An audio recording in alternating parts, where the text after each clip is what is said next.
बहुत समय पहले की एक बात है। एक जंगल में लकड़ी काटने वाला एक लकड़हारा रहा करता था। वह काफी गरीब परिवार का लड़का था।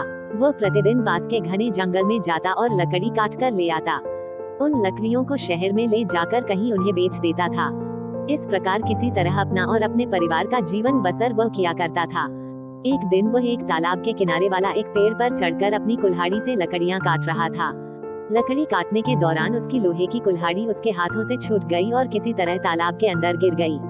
कुल्हाड़ी गहरे पानी के अंदर चली गई। वह तालाब काफी गहरा भी था।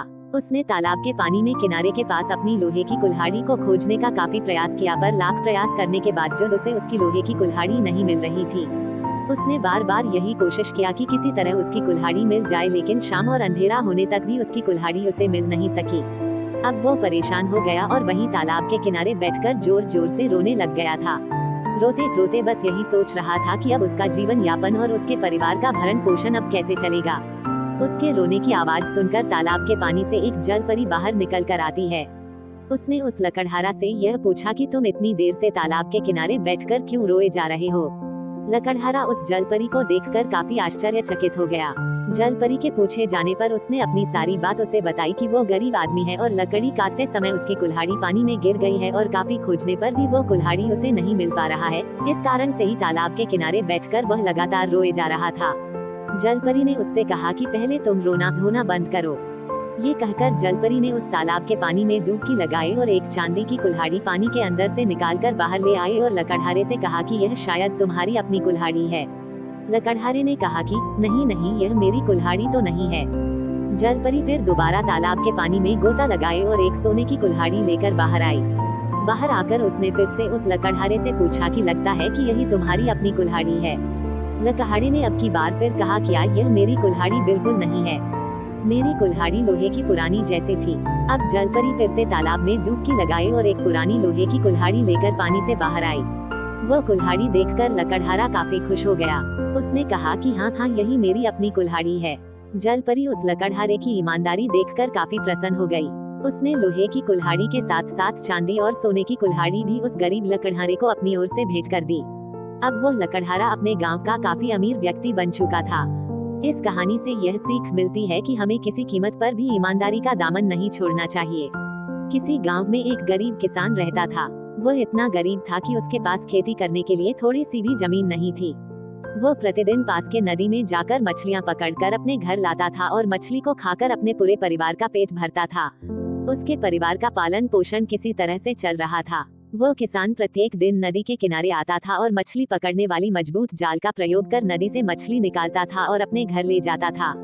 कुछ दिनों के बाद नदी में मछलियों की संख्या काफी कम हो गई थी। ये देखकर नदी में बाकी मछलियां काफी परेशान एवं डरी सहमी सी रहने लगी थी।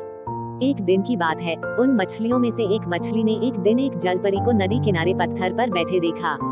वह मछली रोते हुए जलपरी के नजदीक गई। मछली को रोते देखकर जलपरी ने उससे पूछा कि कहो क्या बात है।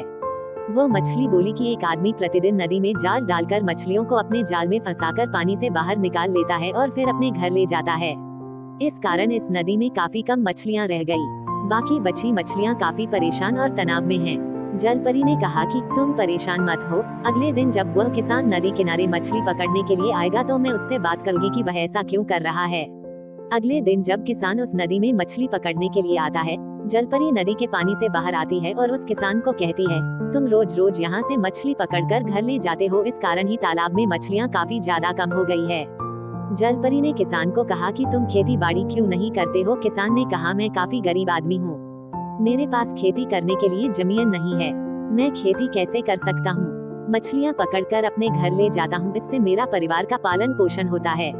मेरे पास इसके अलावा और कोई उपाय नहीं है। अगर मैं मछली नहीं पकूंगा तो मेरा परिवार भूख से मर जाएगा। जलपरी को किसान की बात समझ में आ गई। जलपरी को लगा कि किसान सही कह रहा है। यह अपने परिवार की मजबूरी के कारण नदी में मछली पकड़ता है। मछली को भोजन के रूप में खाकर इसके परिवार का किसी तरह से पालन पोषण चलता है। जलपरी को उस किसान पर बहुत दया आ गई। इसके बाद जलपरी पानी में गोता लगाती है और कुछ ही देर में अपने हाथ में कीमती मोती लेकर नदी से बाहर आ जाती है। जलपरी किसान को वह मोती हाथों में पकड़ा कर कहती है कि यह कुछ मोतियां हैं, इसे बाजार में ले जाकर बेच देना और उस पैसे से अपने लिए खेत जमीन खरीदकर खेती बाड़ी करना शुरू कर देना। इससे तुम्हारे परिवार का भरण पोषण भी अच्छे से हो जाएगा और बेचारी इन मछलियों की भी प्राण रक्षा हो जाएगी। वह किसान बहुत खुश हो गया। वह मोती लेकर अपने घर चला जाता है।